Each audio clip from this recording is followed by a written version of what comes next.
నా పేరు రామకృష్ణారెడ్డి. నాకు హెయిర్ ఫాల్ అవుతుందని తెలిసిన తర్వాత మా ఫ్రెండ్ కూడా ఫా ఆయనకు గూడా హెయిర్ ఫాల్ అవుతుంది. ఆయన కాంటాక్ట్స్ వెతుకుతుంటే ఆయనకు కన్సల్టేషన్ దొరికింది. అందులో సంతోష్ బ్రో దొరికారు. సంతోష్ బ్రోకి మా ఫ్రెండ్ కాంటాక్ట్ అయ్యారు. దాని గురించి డిస్కస్ జేశారు. ఎంత అమౌంట్ అని.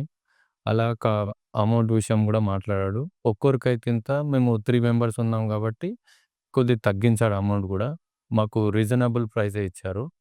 ఇచ్చిన తర్వాత కాంటాక్ట్ అయ్యి మేము ఆపరేషన్ గూడా చేసుకున్నాము. చేసినప్పుడు గూడా చాలా హెల్ప్ చేశారు. అంటే రావడం గానీ, డ్రెస్ చేంజ్ గానీ, మధ్యాహ్నం ఫుడ్ అరేంజ్ జేయడం గానీ, మాకు అయిపోయిన తర్వాత ఆపరేషన్ అయిపోయిన తర్వాత కేరింగ్ గానీ, ఇంటికెళ్ళిన తర్వాత ఎలా ఉంది? మ ఓకేనా? ఫీవర్ వచ్చిందా? అవన్నీ కూడా మాకు కాంటాక్ట్ అయ్యి తెలుసుకున్నారు. మేము గూడా ఏమన్నా దాని తర్వాత గూడా డే బై డే ఏమన్నా ప్రాబ్లమ్ వచ్చినా గూడా బ్రోకి కాల్ జేసి అడిగేవాళ్ళం. ఆయన జ కరెక్టే జెప్పేవారు. అంటే ఏమన్నా ఉంటే ఈ కేరింగ్ తీసుకోవాలి. వేరే టాబ్లెట్స్ ఏమైనా వాడాలనా? ఇంకేమైనా వాడాలనా? ఎలాంటి సైడ్ ఎఫెక్ట్స్ వస్తే ఏం జేయాలి అన్నది చాలా డీటెయిల్‌గా ఎక్స్‌ప్లెయిన్ జేసేవాళ్ళు. మేము గూడా వాడాము. సో, నాకు ఎలాంటి హెల్త్ ఇష్యూస్ రాకుండా జ జాగ్రత్త పడ్డాను. దానికి సంతోష్ గారు చాలా హెల్ప్ జేశారు.